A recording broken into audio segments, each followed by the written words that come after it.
ഞാനേ ഗൈസ് ഇങ്ങനെയൊക്കെ ഇരിക്കുമ്പോഴേ ചുമ്മാ ഇരിക്കുമ്പോൾ ഏതെങ്കിലും തീവണ്ടിയൊക്കെ പോയി തല വയ്ക്കുന്ന ഒരു സ്വഭാവം എനിക്കുണ്ട്. അതുപോലെ ഞാൻ പോയി I mean not like literally തീവണ്ടി അല്ല, ഞാൻ പോയിട്ട് വെൽക്കം ടു ജംഗിൾ എന്ന് പറഞ്ഞിട്ട് അക്ഷയ് കുമാറിൻ്റെ ഒരു പടം ഇറങ്ങിയേ.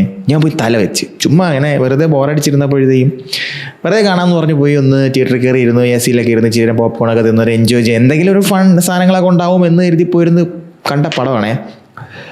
ഞാൻ ഒരു മൂവീനെ നിങ്ങളെങ്ങനെ തിയേറ്ററിൽ പോയി കണ്ട് കാശുകൾ അങ്ങനെ ഞാൻ പറയാറില്ല. പക്ഷേ ഞാൻ പറഞ്ഞു ഈ പടം പോയി കാണരുത് ദയവ് ചെയ്ത്. ഇങ്ങനത്തെ സിനിമകൾ ദയവ് ചെയ്ത് നിങ്ങൾ എടുക്കരുത്, അല്ലെങ്കിൽ അത് പോയി കാണരുത്. നമ്മുടെ സമയത്തിൻ്റെ വില നമുക്ക് മനസ്സിലാവും. OTT വന്നാൽ പോലും ഇതൊക്കെ എന്ത് സിനിമ, ഇതൊരു റോസ്റ്റ് പടം. അതായത് ഇതിൻ്റെ പ്രൊഡ്യൂസേഴ്സിൻ്റെ ഡയറക്ടേഴ്സിനും ഒക്കെ കുറേ റോസ്റ്റേഴ്സ് പുറത്തുണ്ട്, അവർക്ക് ജീവിക്കണമല്ലോ. അപ്പോൾ ഇങ്ങനത്തെ കുറച്ച് സിനിമ ഉണ്ടെങ്കിൽ അവർക്ക് റോസ്റ്റ് ചെയ്യാൻ പറ്റുള്ളൂ എന്ന് മനസ്സിലാക്കി അവർക്ക് വേണ്ടി ഒരു സിനിമ എടുത്താണ് ഈ പടം. ഇതിന് മുന്നേ അക്ഷയ് കുമാർ കുറച്ച് ദിവസം മുന്നേ പ്രിയദർശൻ്റെ ഒരു പടം വന്നിരുന്നു. അത് കഴിഞ്ഞ് അടുത്ത ഒരു പടം ദാ ഇതുപോലെ. നിങ്ങൾ എന്തിനിടെ ഇങ്ങനെ സിനിമ എടുക്കണം?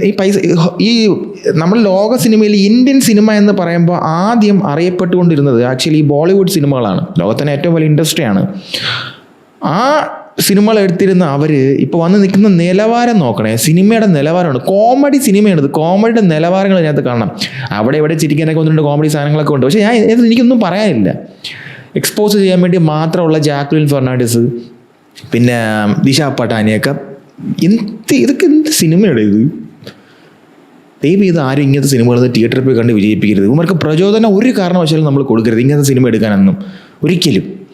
നമ്മളെ സമയത്തിന് ഒരു മനുഷ്യന് 24 മണിക്കൂർ ഒരു ദിവസമുള്ളൂ. 2-2.5 മണിക്കൂർ നമ്മൾ തിയേറ്ററിൽ സ്പെൻഡ് ചെയ്യും, പൈസയും കൊടുത്ത് പോയി സ്പെൻഡ് ചെയ്ത് ടോർച്ചർ അനുഭവിക്കും.